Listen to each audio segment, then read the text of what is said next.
Okay,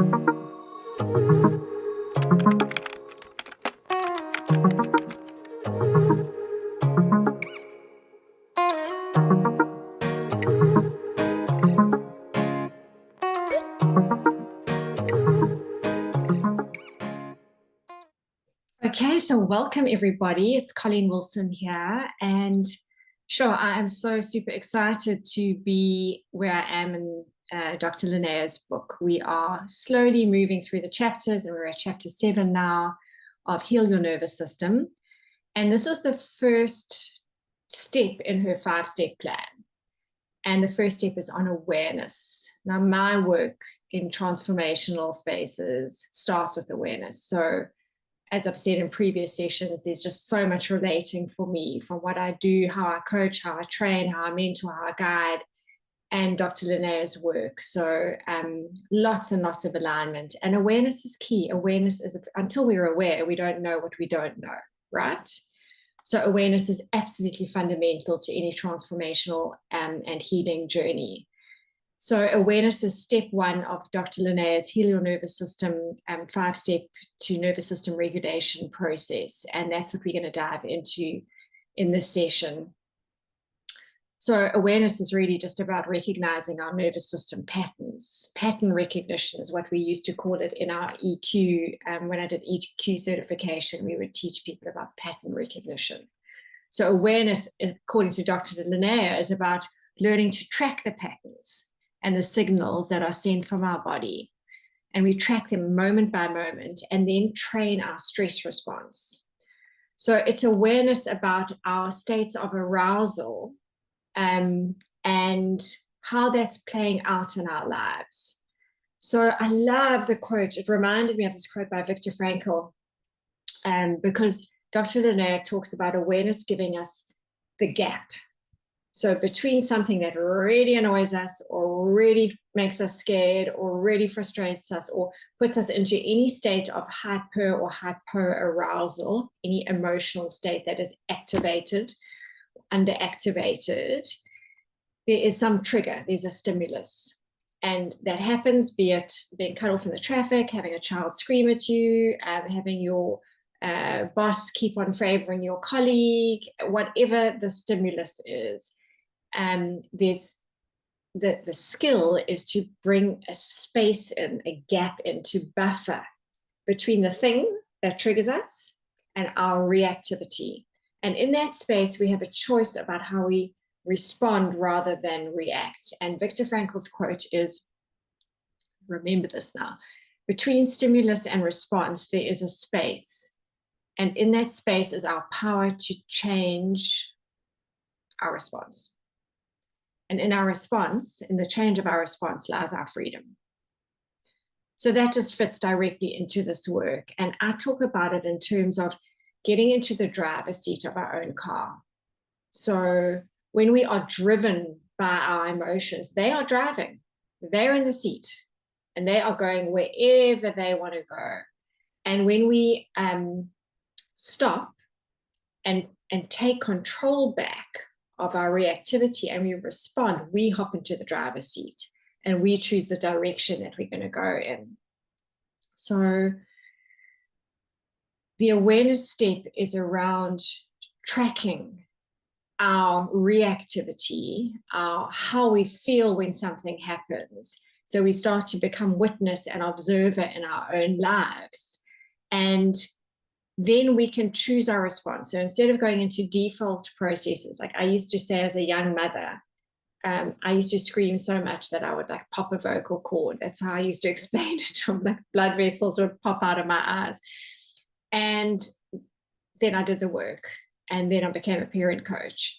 And it was like fundamental to my emotional regulation to learn to note what was triggering me. I remember my kids were very little. A lack of gratitude used to be a huge trigger for me.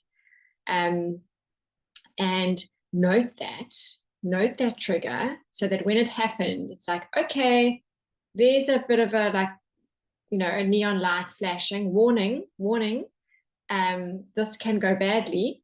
So you understand the trigger, don't go into old default strategies or even default coping mechanisms like bitching to a friend or grabbing a drink or, popping a pill or whatever it is, just rather to go into constructive steps of behavior, of respondability, and regain agency of our mind and agency of our body.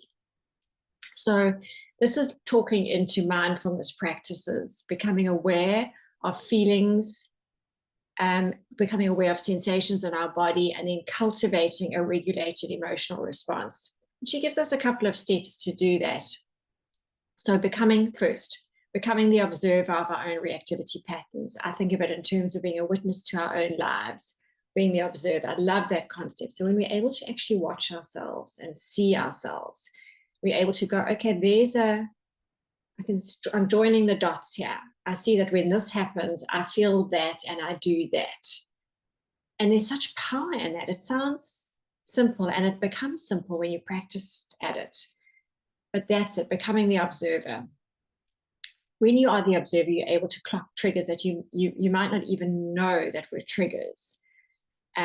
So you then note them down, write them, become aware of them, put them into like neon flashing lights. So when that thing happens, you know that there's a gap, a buffer that needs to be put in place.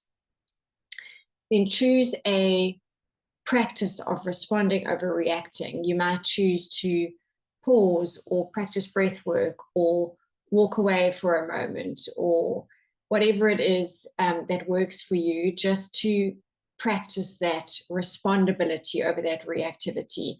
And then reflection is an incredibly undervalued, powerful practice. So to be able to journal this journey and say, this happened today and I was able to respond, not react, and I responded like this, or this happened today and I actually recognize that I reacted and I would have rather responded. And in the reflection, we're still wiring up, we're creating new habits and new ways of being, which is incredibly empowering for ourselves. So observing ourselves leads to understanding. Understanding creates less judgment, and less judgment means more compassion.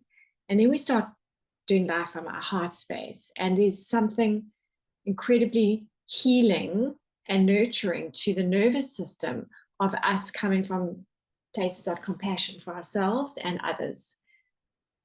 So that in itself brings, I can just feel it actually, even when you say the word compassion, it's just like, we can exhale when there's compassion in the space. So definitely nervous system regulating. In this chapter, Dr. Lineas talks about cultivating dog mind versus lion mind. And I quite like this analogy. It's really around the visual. So if you've got a bone in your hand and you're waving it in the air, and there's a dog and there's a lion, the dog's jumping up and down, and as soon as it gets the bone, it's happy days and it's gone. The lion's looking at this bone being waved around, but it can also see the hand that's waving it and the body that the hand belongs to and the whole picture.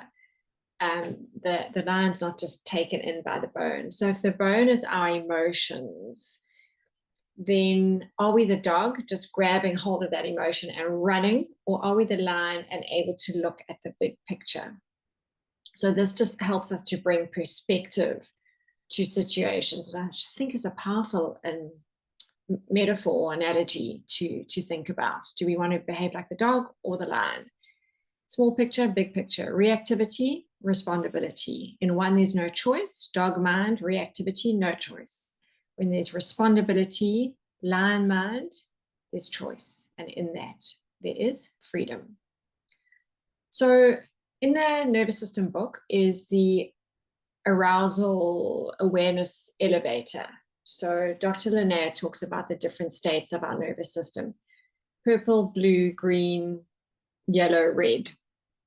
And these are the states of arousal. So a huge part of this awareness step is being able to recognize, first of all, the trigger, but then where is that trigger taking me on the awareness elevator, the arousal elevator? So in summary, because you can go and reference it in my summaries or in Dr. Lineas' book, The purple state is a very low activation state. So this is actually when we kind of check out, we disengage, we shut down. It's when we're in a high stress state, but it's a hypo-aroused state. It's a deactivated state. So we are almost in suppression, depression, repression. So that's the purple state. Not ideal to stay there. Okay, so this is about long-term regulations, about keeping us flexing. So if we do go there, it's about flexing back.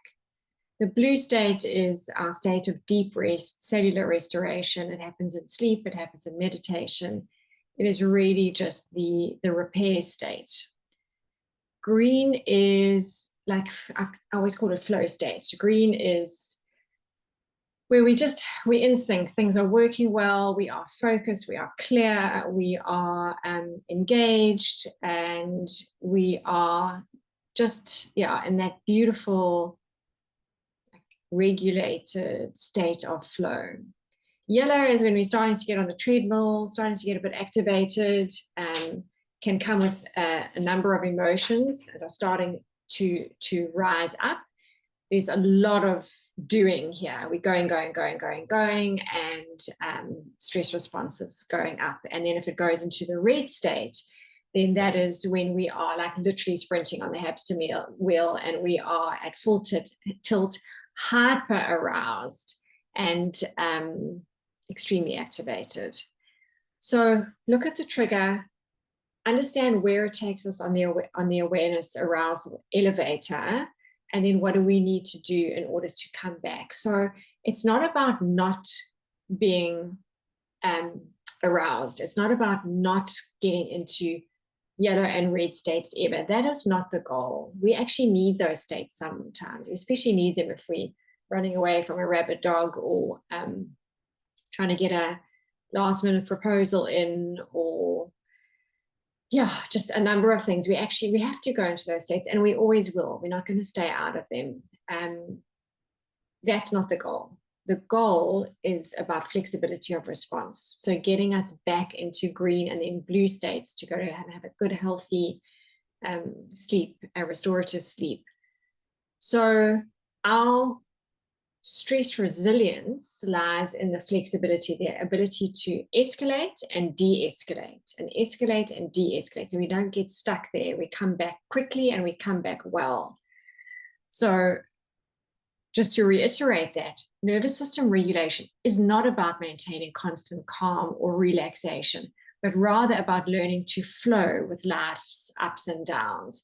That is the gifting in it. So the notion of flexibility is absolutely key. And for people with highly sensitive nervous systems, HSPs, highly sensitive persons, for whom her book is really largely geared, although it's geared for humankind, really, but especially for a sensitive nervous system, flexibility and adaptability are absolutely key to nervous system regulation, because highly sensitive nervous systems can escalate or go into hyperarousal really quickly and can get quite stuck there. So learning to flex and adapt and go there and come back into blue and green is the absolute goal. So embrace the idea that it's normal to have a degree of nervous system dysregulation, and that it's actually beneficial to have situations that test us, that we can go into the red and yellow and we can come back down again, experiencing a range of emotions, but then coming back into the emotions that serve us and that are constructive, letting go of the notion that a regulated nervous system is always balanced and calm. It's not, it doesn't have to be. That is not the goal.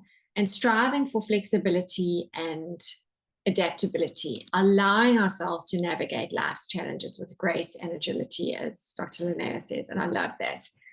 Grace and agility. So there's 3 words in this session that have really just, I think, are such high vibration words: compassion, grace, agility. And that is the goal of nervous system regulation, or nervous system flexibility. So that is chapter 7 in summary. the next episode or the next session will be on chapter 8, regulation. And I really look forward to catching up with you all then. So until then, from my heart to yours, see ya.